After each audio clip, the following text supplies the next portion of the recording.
सिर्फ एक कहा जाए कि ट्रेलर है। अगर हमारी बातें प्रशासन नहीं मानती है तो आने वाले समय में पूरे भील प्रदेश के लोग यहाँ पे इकट्ठा होंगे। तो आज के दिन में कुल मिला के हमारी कुछ महत्वपूर्ण मांगे हैं, उन्हीं बातों को रख के हम प्रशासन से मांग करने के लिए यहाँ पे धरने में बैठे हुए हैं। क्या मांगे हैं आपके? हमारी मांगे है जैसा कि FIR या फिर अभी तक की जो भी घटनाएं निकल के आई हुई है, उन सभी में जो कहा जाए कि हत्या के आरोपी है या कहा जाए कि जो कि नाम मात्र के हत्या के आरोपी है, क्योंकि जिस तरह की घटना यहाँ पे हुई है, बोला जा रहा है कि एक दो व्यक्ति, प्रेम प्रसंग की बात आ रही है जो कि सोशल मीडिया या फिर लोगों के मुंह से सुनने को मिल रही है, प्रेम प्रसंग की बात की जा रही है मीडिया पर और कुछ समाचार पत्रों में भी आ रहा है जी, कुछ पेपरों में भी आ रहा है कि प्रेम जी प्रसंग। जी जी प्रेम प्रसंग की बातें जो निकल के आ रही है, इस पे तो बाद में बात करूंगी। लेकिन सबसे पहली बात ये है कि यहाँ पे कहा जा रहा है या फिर कहा जाए कि मुख्य आरोपियों जो कि षड्यंत्रकारी है, साजिश में शामिल है, उनको बचाने के लिए ये कहा जा रहा है कि मात्र दो व्यक्ति, एक तो आरोपी की पत्नी, मतलब जो है प्रेम प्रसंग में शामिल पत्नी, और उनके पति, इन दोनों ने ही अनिल भाई की हत्या की है। लेकिन जिस तरह की चोट, कहा जाए कि शरीर, पूरा शरीर आप देख लेंगे, शरीर में कोई भी एक भी अंग ऐसा नहीं बचा होगा जहां पे उनको चोट नहीं पहुंची है। तो ये कुल मिला के किसी लड़की का या फिर एक पुरुष का हाथ इसमें नहीं हो सकता है, बल्कि साजिशन मैं इसलिए कह रही हूँ क्योंकि ये जो मृतक जो हैं वो अशोक भाई भील के, जो कि भारतीय जनता पार्टी के घाटोल प्रत्याशी रह चुके हैं विधानसभा में,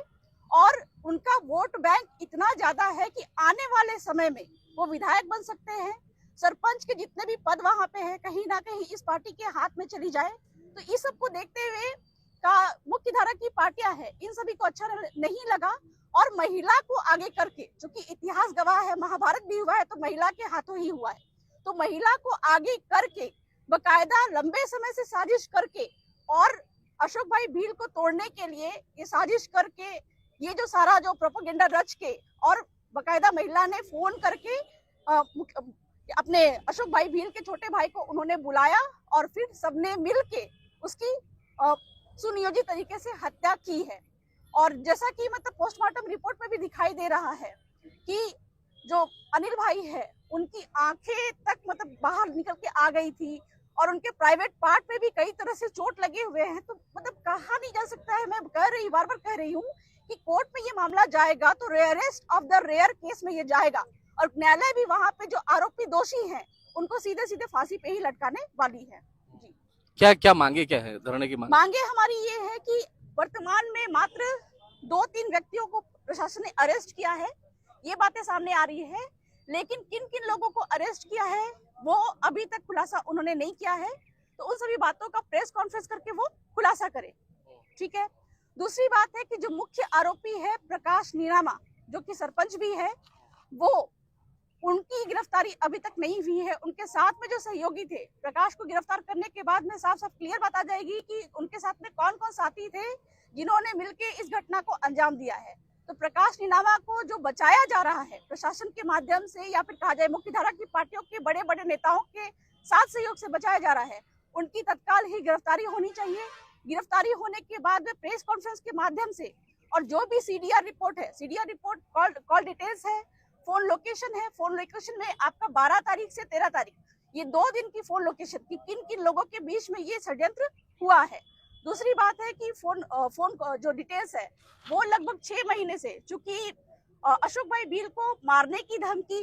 या फिर उनके भाई को मारने की धमकी ये आजकल की बात नहीं है, लंबे समय से उनको धमकी मिलती आ रही है। तो बहुत बड़े बड़े नेताओं का भी इसमें हाथ हो सकता है। तो 6 महीने की कॉल डिटेल CDR रिपोर्ट हमको चाहिए, और प्रशासन के माध्यम से, SP के माध्यम से हम चाहते हैं कि ये सारी रिपोर्ट पब्लिक में प्रेस कॉन्फ्रेंस करके सामने रखा जाए कि जांच में क्या बातें सामने आई है, क्योंकि पब्लिक में आक्रोश बहुत है। और जिस तरह की घटना हुई है, मुझे लगता नहीं है कि अभी तक में इस क्षेत्र में ऐसी घटना पहले कभी हुई है। तो हमारी मांग यही है कि प्रशासन अपना काम सही ढंग से करे, लेकिन जो आरोपियों को, दोषियों को, मुख्य जो दोषी हैं उनको बचाने की कोशिश जिस तरह से की जा रही है, ढकने की, उनके जो गुनाह को ढकने की कोशिश की जा रही है, उनको हटा के सीधे सीधे उनको उनके जितने भी मतलब गुनाह सामने आ रहे हैं उनको प्रेस कॉन्फ्रेंस के माध्यम से हमारे सामने रखा जाए।